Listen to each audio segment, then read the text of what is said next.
Shalom sahabat yang baik hati, salam sehat selalu bagi kita semuanya. Marilah kita bersatu di dalam doa. Kasih karunia dan damai sejahtera dari Allah Bapa dan dari anaknya Tuhan Yesus Kristus kiranya menyertai kamu sekalian. Amin. Firman Tuhan bagi kita pada hari ini dari 2 Korintus pasal 2 ayat 12.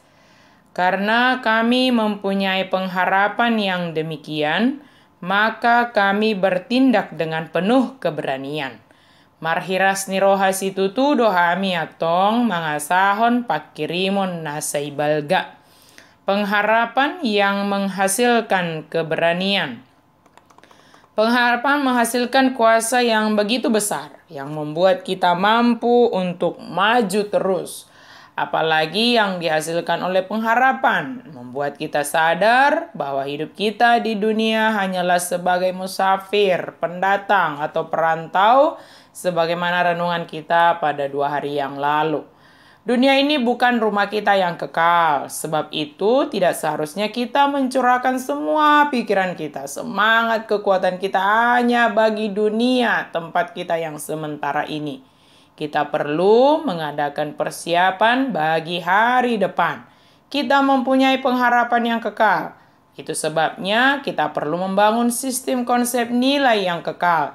Juga perlu menghasilkan buah-buah yang bisa tinggal tetap sampai selama-lamanya. Pemikiran seperti itu yang mampu menyatukan pengharapan dan pelayanan kita.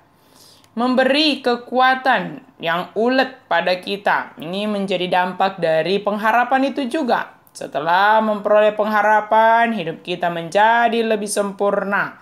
Bagian firman Tuhan ini memberitahukan kita pengharapan bukan hanya membuat kita menyadari keberadaan kita di dunia ini hanyalah seorang musafir atau seorang pendatang atau perantau. Pengharapan juga membuat kita menyadari bahwa kita tidak bisa bersandar pada diri sendiri, melainkan harus bersandar pada Allah yang membangkitkan orang dari kematian. Di bagian firman Tuhan inilah Paulus mengemukakan keadaannya ketika berada di Asia. Katanya, kalian semua tahu kami menghadapi kesulitan. Kami ditindas begitu rupa, kekuatan kami tidak mampu menanggulanginya. Bahkan pengharapan untuk hidup pun sudah tidak ada lagi. Kami sudah tidak mempunyai pengharapan. Apa jadinya? Di dalam keadaan seperti itulah dia mendapatkan satu pengalaman. Meskipun hatiku sudah memastikan, aku pasti mati. Adakah dia mati? Tidak. Mengapa? Karena dia masih punya pengharapan. Pengharapan membuatnya tidak bersandar pada dirinya sendiri.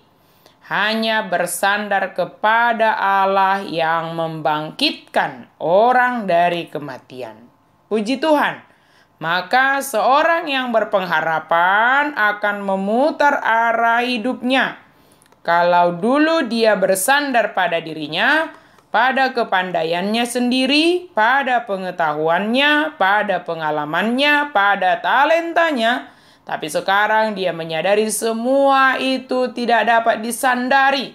Maka dia berbalik arah dan berkata, Tuhan, aku hanya bersandar kepadamu. Karena engkaulah Allah yang membangkitkan orang dari kematian dan engkaulah yang membawa aku menjadi pengikut Kristus.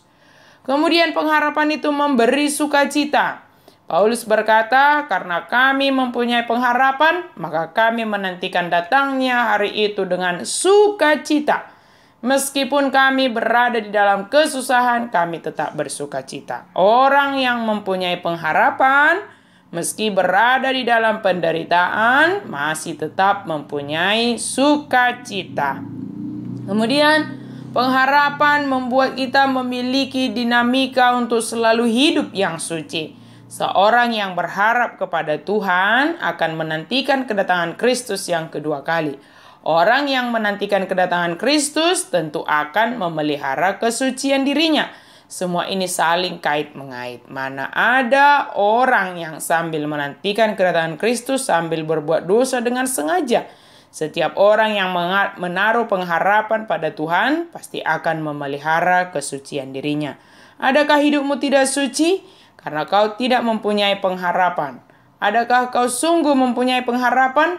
Maka kau harus melalui hidup yang kudus. Kiranya Tuhan memberkati kita agar kita yang mempunyai pengharapan ini berani melakukan pekerjaan Tuhan, berani melalui hidup yang kudus sambil menantikan kedatangan Kristus yang kedua kalinya.